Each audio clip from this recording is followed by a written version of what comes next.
Hello, what you see in front of me is my entire premium Lamborghini collection until now. I love Lamborghini in terms of car designs. Just honestly, very few of them don't look amazing to me, in my opinion. Excuse me. So you can start from left to right, kind of like a what you might call it chronologically. This is a Hot Wheels ID Miura. I'm missing a lot in around this area, but that's gonna be what's gonna be filled in today. This is the first generation Gallardo. This is from what you would call it, Malibu International, and then we get to the Aventador from Hot Wheels, Aventador SV from Super Veloce from Kyosho. This is a Huracan from Hot Wheels, a Huracan from Shuko, and the Huracan Evo, the 2019 Huracan Evo from Mini GT. Now, I love the look of Lamborghinis, but one car more so than anything else. I do love the Huracan. Does look amazing. It's definitely up there as far as like best looking Lamborghinis goes. But my favorite has always been the Countach, and for some reason not that easy to find in terms of 164. I know Kyosho has some, not very cheap, although I might have managed to find one that's pretty good priced, and I might end up getting. There is a company I haven't tried before called CM's Diecast, or CM Model, CM's, something like that. And they also have a Countach. Both of those are true 164.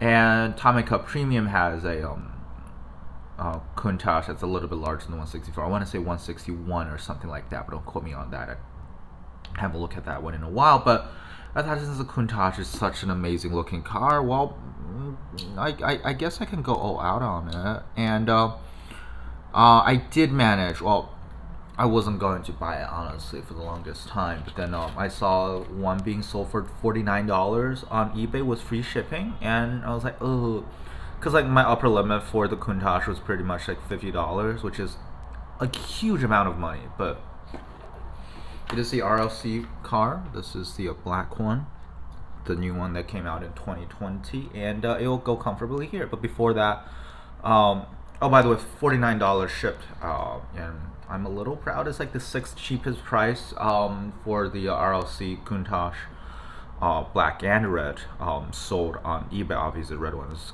going for a lot more, and it was a buy it now. It wasn't was not a bid, and I got it like within 2 hours that the listing came up. Like I just happened to be looking up RLC Countach that day, as I do, and it was lament at how expensive it is and how I would never get one but that day. So I got really lucky. So I'm gonna take a look at the package first. So it comes in this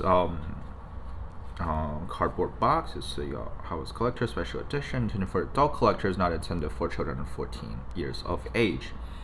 1982 Lamborghini Countach LP500S, and inside you get the acrylic display case, which is pretty nice. Most Hot Wheels, even the RLCs, comes in blister packs. So it's nice to have like a proper display, even though I don't really care too much about it, but it's nice they do, right? And since it has like delicate moving parts, I think it's very nice to have something that both helps you display it and also help you protect it. And on the back you can see writings about the Countach, which is really cool. If you want to look at it, pause the video right now. As far as the acrylic case itself, it's not the most interesting. You can see the Lamborghini Countach LP500S. It has a separate plastic bit in there to help keep the car in place, especially with the gull wing doors open. And here you can see the number 6525 out of 12,000 Lamborghini authentication and all that. And you can just press it here and open up the acrylic case. Not too much. Does it stack? Hey, yeah, it stacks if you want to. If you end up having a lot of RLC display case stuff, you can stack them. Oh, by the way, this is interesting because like Hot Wheels for instance, in their blister packs, their car is always facing right. Yeah, the same thing can be said for this one. So it's actually going to be pointing this way. You can see the marks matches the going doors as well. Obviously, you can turn it around inside the box, right? But if you do it the way it's meant to, it'll actually be the opposite direction of most acrylic cases. Like every other company, it's right to left, but Hot Wheels is left to right, and that's like it's not a big deal or anything like that. But I just thought it's interesting. Now, look at the car itself, which is pretty impressive. The thing was like, the red one, the original release of the car, is selling for a lot more. But well, first of all, I'm not gonna be spending even more money on this. This is crazy as is already, like $50 for a Hot Wheels sized car. I get it's like amazing, but still, like it's a lot of money is all I'm saying. I'm not about to spend more, but honestly, like the candy red Spectral Flame looks amazing, but it looks also extremely metallic. But on the in the case of the red car, the yellow Arrow wheels, Real Riders, just look a bit more, even more plasticky, and especially in contrast with the metallic body. And while the Spectral Flame Black is still great, don't get me wrong, it's not as, in my opinion, it's not as striking as the red, but it still looks great. But the thing is, the wheels look just a lot cooler now, in my opinion. So overall, I'd say the black one looks a bit better. But the thing with black paint, especially high gloss paint, is that everything shows on here. So like there's like one tiny spot on here you can see right here, and you can see it clearly from like miles away. And especially so when this car doesn't really have like racing liveries or a lot of deco or anything. You can see it has a bit of a scratch right here, again tiny but very noticeable because of the Spectral Flame Black. It's same with the glossy Mad Max Interceptor I got from Greenlight as well, just because like the high gloss black paint, everything shows. But you can see in front of the car, you can see the grille is painted. Can you even call it a grille? The front of the car is painted. The headlights and stuff are painted. It would be nice to get like lens pieces, but I'm not going to. I don't expect Hot Wheels to do that because Hot Wheels. On the side, you can see a bit more paint. I don't know what it says like behind the doors. I think it's some kind of word, some kind of writing, but I'm not really sure. You can see the double red stripes. On the back, you see excuse me, the back lights. You can see the Lamborghini logo. You can see Countach 5000.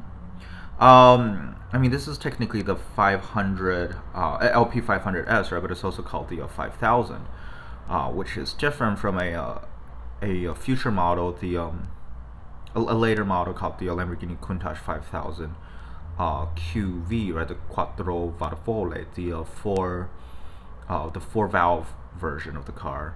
And you can see the back license plate. All of this is printed very intricately, very nicely detailed.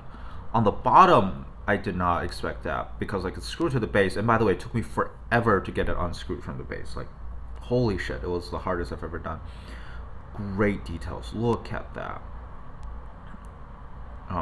It's not all perfect. You can see like there's spots here. It doesn't get painted fully, but it's pretty nice, and it's really sharp for the most part. And you can see 84 Lamborghini Countach LP500S, 2018 Mattel, because 2019 is when the first one came out, made in China, and yeah. But of course, the most striking thing about the Countach is its opening cylinder doors, right?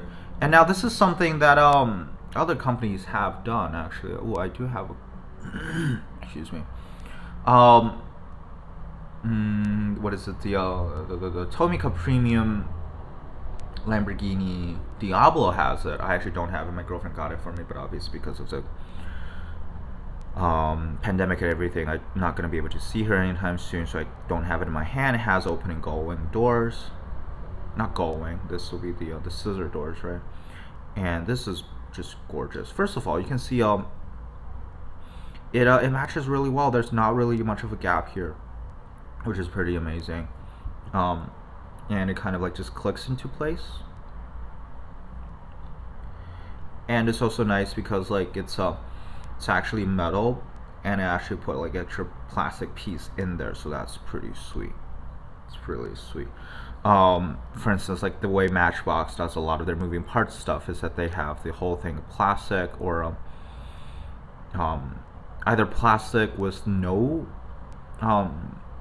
transparent plastic at all, so there's no window, or it's metal without any window, and sometimes it's just the whole thing is transparent plastic and they have paint over it, and a lot of the times it just doesn't look that nice, and obviously it's not going to feel right in the hand.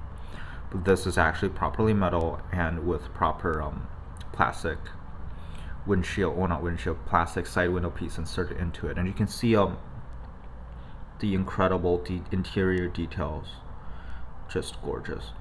Oh, by the way, you can see the wheels, really nice wheels, and the axles are red, not like realistic wheels, but cool looking wheels nevertheless.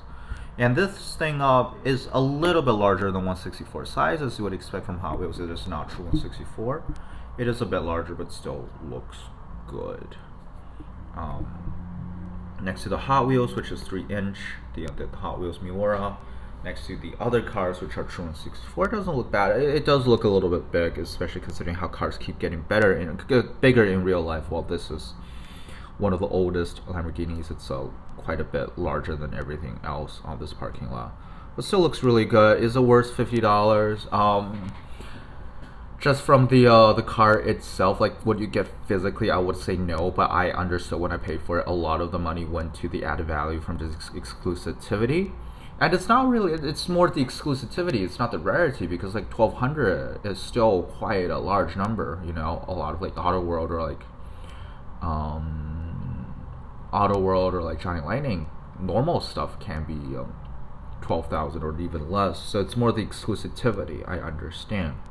This was originally sold on on RLC for $30, $29.99 with shipping, which is sub $10. So it comes out to sub $40, and I paid $49 for it. So I probably pay like a 12 extra dollars for a secondary market increase, which is not bad as far as RLCs goes. And this is one of the few cars I'm willing to pay the RLC prices for. I might still end up getting the Kyosho one or the CM one. We'll see about that. But before that, this is my most expensive die-cast car I own. It's great looking. Overpriced, but it's really great. Yeah, that's it for this video. Hope you enjoyed it. Ooh, thank you for watching, and goodbye.